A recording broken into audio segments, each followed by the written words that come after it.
आप सबको मेरा नमस्कार। मैं निशा ठाकुर आज आपसे डिस्कस करूंगी प्यारे बच्चों, संचार की प्रक्रिया से आप क्या समझते हैं, विस्तार से स्पष्ट करें। यह वेरी इम्पॉर्टेंट क्वेश्चन है क्लास +1 क्लास +2 हिंदी के जनसंचार एवं अभिव्यक्ति के प्रश्नों से यह एक इम्पॉर्टेंट प्रश्न है। तो चलिए चर्चा करते हैं। संचार के मुख्य जो है 2 स्तर होते हैं, ठीक है। आपको आज बताना है संचार की प्रक्रिया क्या होती है। संचार के मुख्य प्यारे बच्चों 2 स्तर होते हैं। सबसे पहला है व्यक्ति द्वारा व्यक्ति से सीधा संचार। इससे क्या होता है कि आपसे बातचीत जो है हम करते हैं, ठीक है। संचार वैसे होता क्या है, इंग्लिश का जो है शब्द कम्युनिकेशन का हिंदी जो है रूप वो है संचार, ठीक है। कम्युनिकेशन को हम हिंदी में संचार कहते हैं।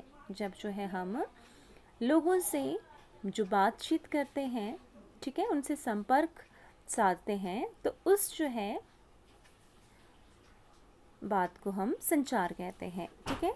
तो पहला जो पॉइंट रहेगा व्यक्ति द्वारा व्यक्ति से सीधा संचार। इससे जो है हम आपसे बातचीत भी कहते हैं। इसमें क्या होता है, इसमें श्रोता वक्ता की बात पर सीधी प्रतिक्रिया करता है, ठीक है। जो सुनने वाला होता है वह बोलने वाले की बात पर जो है सीधी प्रतिक्रिया करता है। यह किसी माध्यम की उपेक्षा नहीं करता। तो ये है पहला पॉइंट। दूसरा, एक व्यक्ति या स्रोत से अनेक लोगों तक संदेश या कथन का प्रसारण। इसके जो है माध्यम से या इसमें जो है माध्यम का हम सहारा लेते हैं, ठीक है। एक से बहुल बहुत से, ठीक है, तक प्रसार के कारण ही इसे जनसंचार कहा जाता है। और जिस माध्यम से जनसंचार संभव किया जाता है वह जनसंचार माध्यम कहलाता है। देखिए कि जिस माध्यम से हम जो है लोगों तक जो कम्युनिकेशन करते हैं, अपनी कम्युनिकेशन को पहुंचाते हैं, ठीक है, उसे जो है हम जनसंचार कहते हैं। और इसमें क्या कौन कौन सी चीज़ें आती हैं जिससे जो है हम लोगों तक जो है अपनी बात पहुंचा सकते हैं, लोगों से हम कम्युनिकेट कर सकते हैं। तो सबसे पहला जो है वो है न्यूज़पेपर, समाचार पत्र जो है अहम भूमिका निभाता है। जो मैगजीन्स रहती है, पत्रिकाएं, पुस्तकें, जो न्यूज़पेपर में हम इश्तिहार देते हैं, या पोस्टर, रेडियो के माध्यम से जो है, और दूरदर्शन, फिल्म इत्यादि के माध्यम से जो है हम लोगों से जनसंचार स्थापित करते हैं, ठीक है। तो ये जो है प्रमुख भूमिका निभाते हैं जनसंचार में। तो प्रेषक जो है से प्राप्तकर्ता तक सूचना पहुंचाने का स्तर जो है एक डायग्राम के माध्यम से मैं आपको इसमें बताती हूँ, ठीक है। अब देखिए, प्रेषक, संदेश, माध्यम और प्राप्तकर्ता, ठीक है। पहले जो है संदेश कहाँ जाता है, प्रेषक तक, ठीक है। और कौन सा जो माध्यम हम यूज़ करते हैं, ये सारे माध्यम है, जैसे न्यूज़पेपर हो गया, मैगजीन्स हो गया, आपकी बुक्स हैं, रेडियो, न्यूज़पेपर, टेलीविज़न, ठीक है। इंटरनेट के माध्यम से जो है हम लोगों से कम्युनिकेट करते हैं। हम जो है घर बैठे बाहर के देशों में क्या घटित हो रहा है तुरंत जो है हम जानकारी हासिल कर पाते हैं, ठीक है। ये सारे जो है सोर्सेज के थ्रू। पर इस प्रक्रिया से माध्यम की भूमिका अस्पष्ट रहती है। देखिए, ये जो माध्यम है, ये जो प्रक्रिया है, इसमें इसकी भूमिका थोड़ा अनक्लियर रहती है, क्योंकि रेडियो, टीवी के माध्यम से जो कुछ हम सुनते हैं, देखते हैं, प्रसारण केंद्र के स्टूडियो से प्रसारित किया जाता है।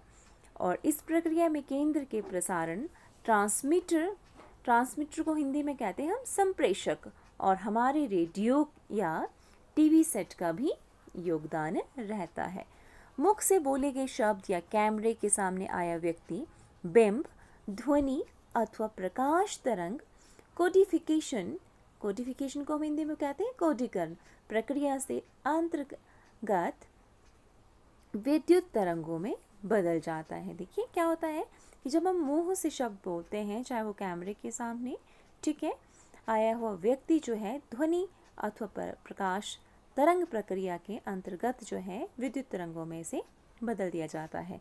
इसके बाद डीकोडिफिकेशन या विकोडीकरण के रूप में विद्युत तरंगे पुनः ध्वनि एवं प्रकाश तरंगों से परिवर्तित होकर क्या क्या होती है, हमारे कान एवं आँख के द्वारा श्रव्य एवं दृश्य रूप में जो है सुलभ हो जाती है। यह प्रक्रिया जो है इस प्रकार से होती है।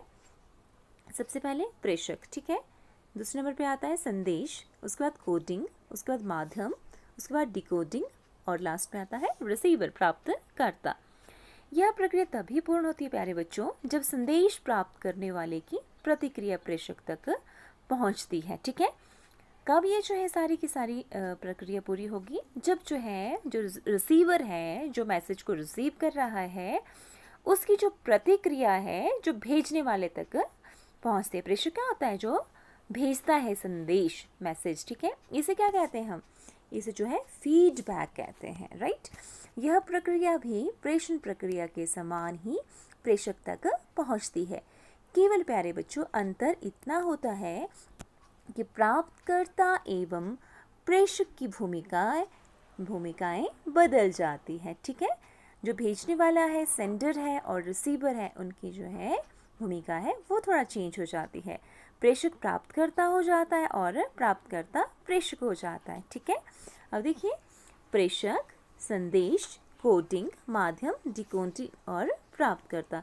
लेकिन कई बार इस प्रक्रिया के बाद भी संचार जो कार्य संपन्न नहीं हो पाता, ऐसे क्रम में व्यतिक्रम के कारण होता है, ठीक है। लेकिन जो है इन सब के बावजूद कई बार संचार कार्य संपन्न नहीं हो पाता है, ऐसे क्रम में व्यतिक्रम के कारण होता है, ठीक है। तो ये जो इम्पॉर्टेंट क्वेश्चन है, संचार की प्रक्रिया से आप क्या समझते हैं और विस्तार पूर्वक से समझाएं, ठीक है। ये आज हम इतना ही डिस्कस करेंगे इस वीडियो के माध्यम से। आई होप कि आपको मेरी द्वारा दी गई यह जानकारी ज़रूर समझ आएगी। अगर आपने अभी तक मेरे चैनल निशा ठाकुर को सब्सक्राइब नहीं किया है तो कृपया निशा ठाकुर जो मेरा चैनल है उसे आप सब्सक्राइब करें, लाइक करें और मेरी वीडियो को शेयर करें ताकि आगे आने वाली वीडियो की नोटिफिकेशन प्यारे बच्चों आप तक पहुंचती रहे। धन्यवाद। जय हिंद, जय भारत, जय हिमाचल।